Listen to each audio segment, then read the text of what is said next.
व्यंग्य सम्राट हरिशंकर परसाई जी की व्यंग्य रचना त्रिशंकु बेचारा। किसी शहर के एक गंदे मोहल्ले के एक छोटे से कच्चे मकान में एक आदमी रहता था। उसका नाम त्रिशंकु था। वह एक स्कूल में पढ़ाता था। यूं त्रिशंकु को लगभग हर चीज़ से असंतोष था, पर सबसे अधिक शिकायत अपने मकान से थी। उसके जीवन की सबसे बड़ी अभिलाषा थी कि मैं अच्छे मोहल्ले में, अच्छे मकान में रहूं। मकान मालिकों के जो बेटे उसके स्कूल में पढ़ते थे, उन्हें वह बहुत प्यार करता था। परीक्षा के मौसम में उन्हें महत्वपूर्ण प्रश्न बता आता था और अधिक नंबर भी देता था। सोचता था, किसी दिन कोई मकान मालिक मुझसे प्रसन्न होकर पूछेगा, तुझे क्या चाहिए?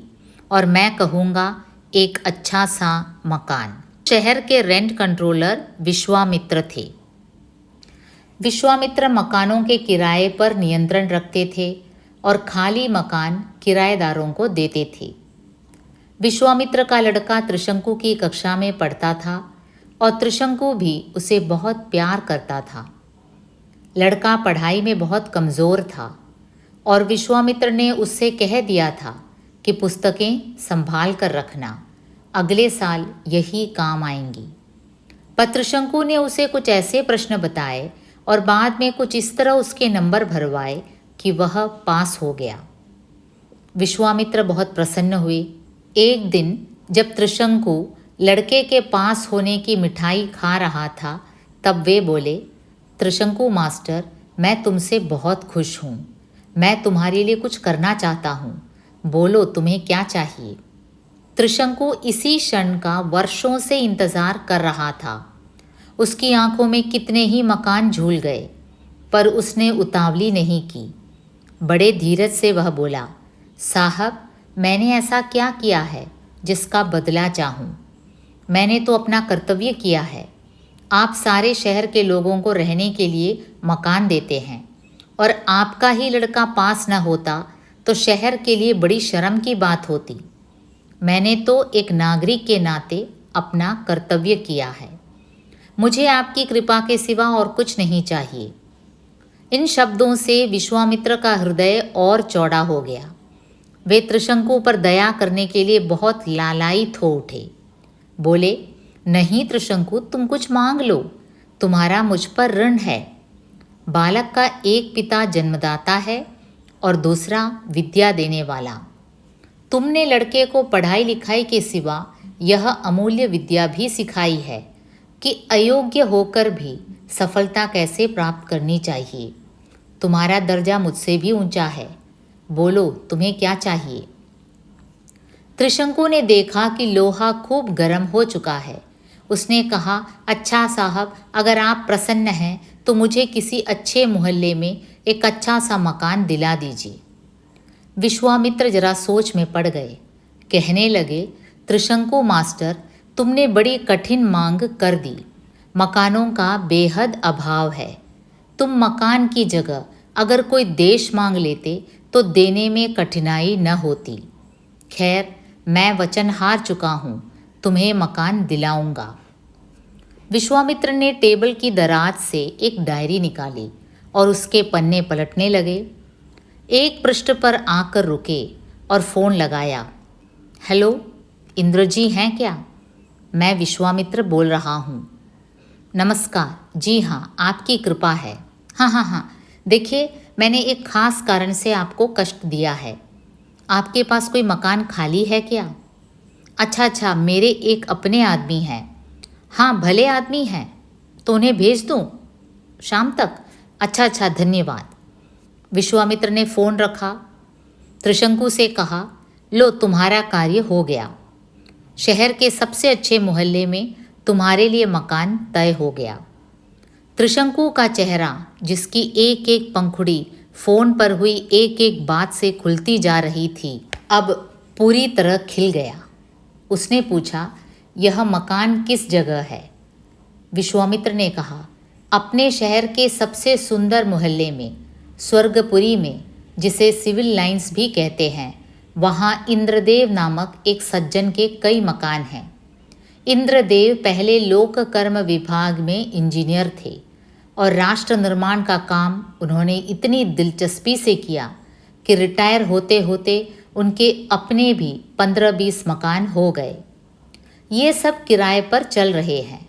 इन्हीं में से एक मकान का एक हिस्सा तुम्हें मैंने दिला दिया। पहला प्रश्न जो त्रिशंकु ने उठाया वह था, किराया? विश्वामित्र ने कहा, उसकी चिंता मत करो, मैं सब बातें कर लूँगा। तुम तो शाम को इंद्र जी के पास पहुँच जाओ और जो मकान वे बताएं उसमें डेरा डाल दो। आज 31 तारीख है।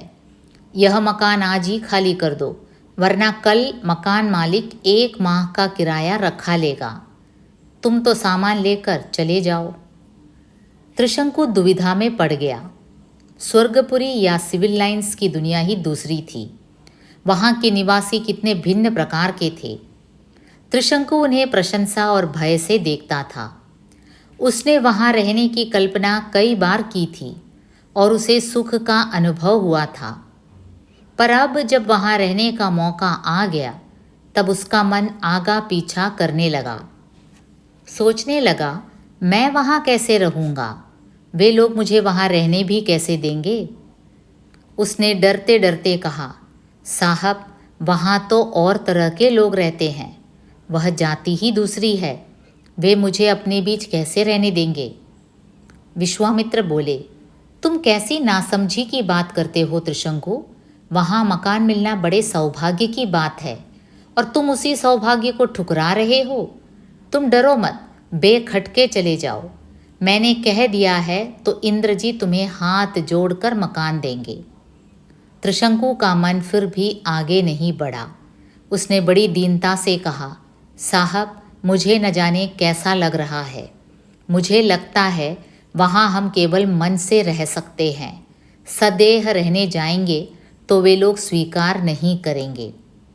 विश्वामित्र का अभिमान जाग उठा। त्रिशंकु उनकी शक्ति पर अविश्वास कर रहा था। वे उठकर खड़े हो गए। उनका तेज जागृत हो गया। बोले, त्रिशंकु, मैं विश्वामित्र हूँ, रेंट कंट्रोलर। मेरी बात कोई मकान मालिक नहीं टाल सकता। मेरी भी 20 साल की सर्विस है। यह कुछ कम तपस्या नहीं है। मैं तुम्हें स्वर्गपुरी में बसाऊंगा। मेरा वचन खाली नहीं जा सकता। जाओ, शाम तक इंद्र जी के पास पहुंच जाना। त्रिशंकु ने शाम को एक ठेले पर सामान लदवाया और सिविल लाइंस की राह पकड़ी। इंद्र जी के बंगले पर पहुंचा। इंद्र जी बगीचे में आराम कुर्सी पर लुढ़के हुए माली को हिदायतें दे रहे थे। त्रिशंकु ने ठेला सड़क पर खड़ा किया और इंद्र के सामने जाकर खड़ा हो गया। नमस्कार साहब। क्या काम है? नमस्कार के जवाब में हूँ पाकर त्रिशंकु का माथा गर्म हुआ। अपनी गरज जान वह सह गया। उसे लगा जैसे वह किसी के द्वार पर भीख मांगने खड़ा है और घर में से आवाज़ आ रही है कि आगे बढ़ो। मन को जमाकर उसने कहा, आपको विश्वामित्र जी ने मकान के बारे में फ़ोन किया था ना, उसी के लिए। तो इंद्र बोले, हाँ हाँ ठीक है, कहाँ है तुम्हारे साहब? कौन साहब? त्रिशंकु बात समझा नहीं। इंद्र ने खींचकर समझाया, अरे वही जो मकान में रहेंगे। त्रिशंकु को झटका लगा। वह बोला, जी मैं ही रहूँगा। इंद्र उठकर बैठ गए। आंखें निकालकर उसे देखा और चिल्ला पड़े, तू रहेगा मेरे मकान में? विश्वामित्र क्या दिन में भी नशा किए रहते हैं? त्रिशंकु ने साहस बटोरा, पूछा, क्यों, ऐसी क्या अनहोनी हो गई? इंद्र ने अपने आप कहा, मैं तो समझा था किसी शरीफ आदमी के लिए मकान चाहते हैं। त्रिशंकु ने मकान की आशा छोड़ दी। इससे उसमें ताकत आ गई। वह कड़क कर बोला, मैं क्यों नहीं रह सकता? मैं क्या आदमी नहीं हूँ? इंद्र ने उसे फिर ध्यान से देखा और बोले, जो सिर्फ आदमी है वह यहाँ नहीं रह सकता। मतलब? त्रिशंकु ने पूछा। इंद्र ने कहा, मतलब यह कि तुम यहाँ रहने के काबिल नहीं हो। मैं देख कर ही आदमी को समझ जाता हूँ। त्रिशंकु की स्कूल मास्टरी जाग उठी थी। वह बात को पूरी तरह समझ और समझा लेना चाहता था। बोला, तो यहाँ रहने के लिए क्या काबिलियत चाहिए? इंद्र ने नाराज़ी से उसे देखा और कहा, भिखमंगे यहाँ नहीं रह सकते। तुम्हारे पास मोटर है, ट्रांसिस्टर सेट है, रेफ्रिजरेटर है, सोफ़ा सेट है।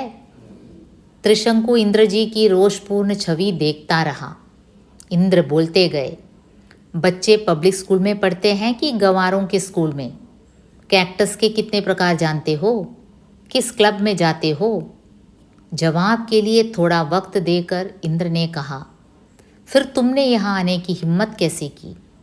त्रिशंकु ने ज़रा अकड़ कर कहा, मुझे विश्वामित्र जी ने भेजा है। वे रेंट कंट्रोलर हैं, उनका ऑर्डर। इंद्र तपाक से उठ खड़े हुए, एक अंगुली उसकी ओर ऐसे घुमाते हुए जैसे इससे कलेजा फाड़ दें। वे चीखे, मुझे विश्वामित्र का डर दिखाता है। ऐसे रेंट कंट्रोलर यहाँ 20 आ चुके हैं। सेक्रेटरी से कहकर कल ही तबादला करा दूंगा। विश्वामित्र का बाप भी तुम्हें यहाँ नहीं बसा सकता। मेरे मकानों को अनाथालय समझ रखा है। विश्वामित्र को जब गाली पड़ गई तब त्रिशंकु ने वहाँ रुकने का कोई कारण नहीं देखा। उसने ठेला लौटाया और सीधे विश्वामित्र के बंगले पर पहुंचा। बोला, साहब, इंद्रदेव ने मुझे भगा दिया। कहा कि तुम यहाँ रहने के लायक नहीं हो। उन्होंने आपको भी गालियाँ दी। विश्वामित्र की भ्रुकुटी कुटिल हो गई, आंखें क्रोध से लाल हो उठी।